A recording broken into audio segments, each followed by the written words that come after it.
Hi there folks, I'm here today by our Jerusalem artichoke patch.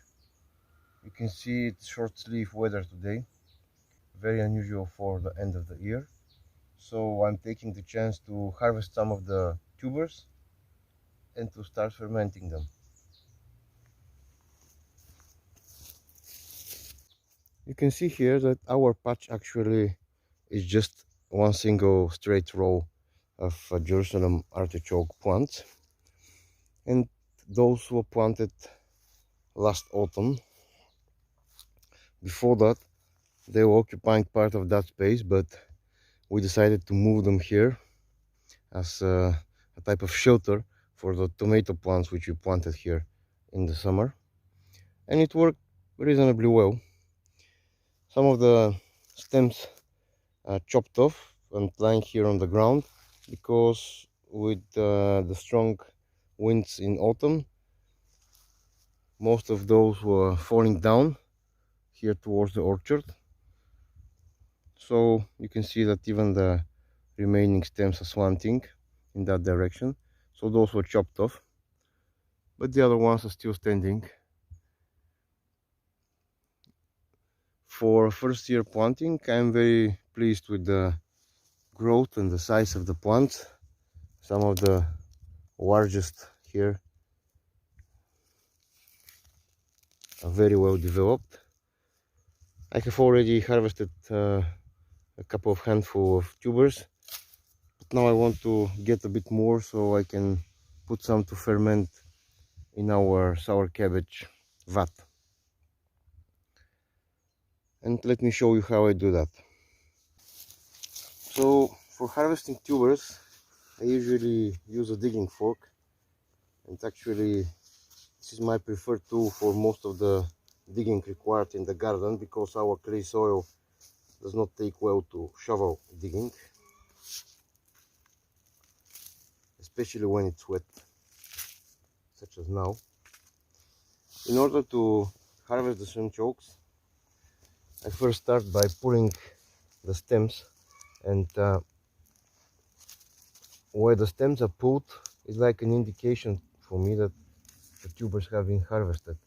That is the reason I don't pull all the stems in autumn, and I leave them as a marker. Sometimes when the roots have not yet decomposed, you can see that you can pull out the tubers along with the roots. That's not always the case, but it doesn't really matter. Most of the tubers which are too small, like those ones, you can return to the soil, but the problem with that is that next year each of those will develop into a new plant, and small tubers make small plants like this one, for example. You don't really need lots of small tubers in the soil. Instead, I would suggest when you're harvesting to leave one of those medium-sized tubers, each 20-25 centimeters, so you can get one stronger plant instead of lots of small plants. This will positively affect your harvest next year. So my advice is to just thin the patch regularly, because those types of plants, they have the habit of self-suffocating or overpopulating an area, and when that happens, they start to make smaller and smaller tubers all the time. You can easily remedy that by just removing or vacating some of the spots along the patch, no matter what the size of the patch is. You just take your shovel or digging fork and dig out. For example, you dig one fork every other fork, so you have duck place and duck and duck, like in a pattern, and that will allow for the plants to move out and colonize the empty spaces. And the next year you just alternate the pattern, and in a couple of years you would have thinned your Jerusalem artichoke patch sufficiently, so you start getting new larger tubers. Of course, you can always dig out the whole thing and replant, such as this is what we did here. It's just a matter of how much labor you want to put into it. So far so good. I haven't been needing to use my digging fork. All those tubers, because of their irregular shapes, are not easy to wash, so my way of washing them, I wouldn't say it's a trick, but this is how I do it, is I put them in a bucket of water for a day and stir them a couple of times. That allows all of the soil on top of them to fall off very easily. No scrubbing needed. I've seen YouTube videos of people using a wire brush or some hard kitchen washing, like a brush, like a sponge, abrasive, to wash the tubers, but in my opinion that's absolutely not necessary. You can perfectly wash the tubers without any effort. Just leave them in a bucket of water and let them steep for a couple of days. So I'm now reaching the limit of what can I harvest with my bare hands, because we're going deeper now, and I might have to, oops, this one broke. I might have to, this one broke as well, use my digging fork now, because those tubers are deeper.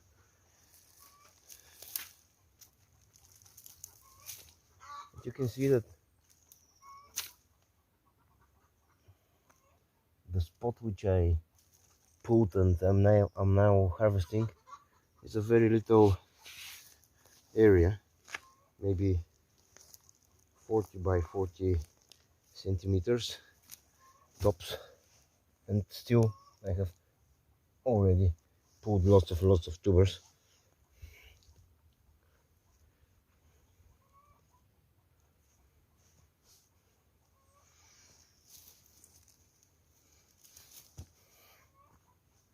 There are some very nice sized and very interesting shape, like this one.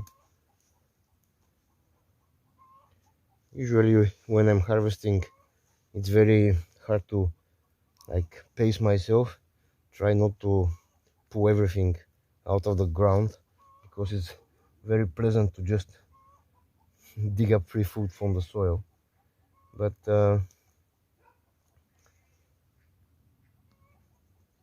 even if I pull more than I'm planning to use now, I can always give some of those to friends or neighbors or the family. And if nobody wants it, then I just replant some of it.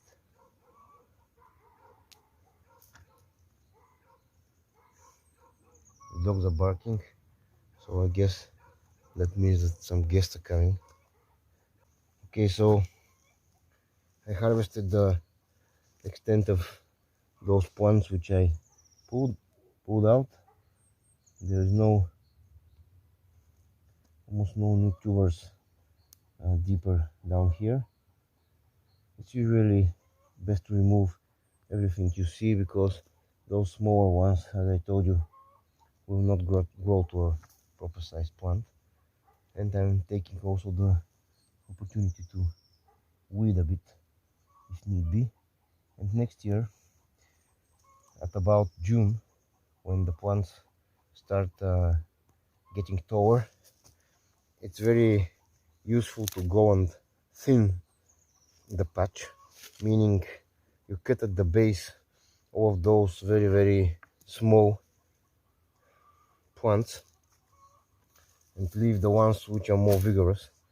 They will usually regrow the ones that you cut, but they won't compete so much for nutrients. And your main goal in this thing is to have fewer plants making larger and stronger tubers instead of thousands of very thin plants. So I'll be putting back a couple of tubers here now, like this one. This is a decent size for next year, and this one as well. Those two will be enough, for each one will sprout multiple stems, so this will be enough for next year. I'm putting those inside the bed now, and I'll just return the soil on top of them. While I'm finishing that,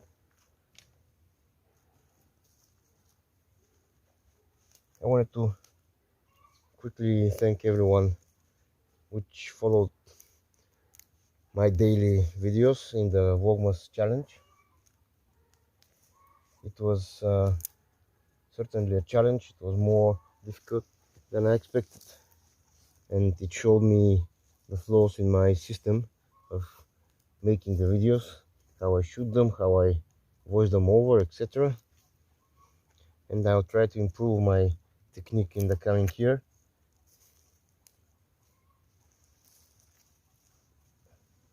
And I thank every one of you for your support. If you ever liked or commented or followed my channel. Okay, so you can see here the tubers which I harvested. Lots and lots of tubers. Lots of soil on them as well, but easily a couple of kilos, maybe a bit more. So I'll be now bringing a bucket with water and putting those inside, so the soil can fall off on its own.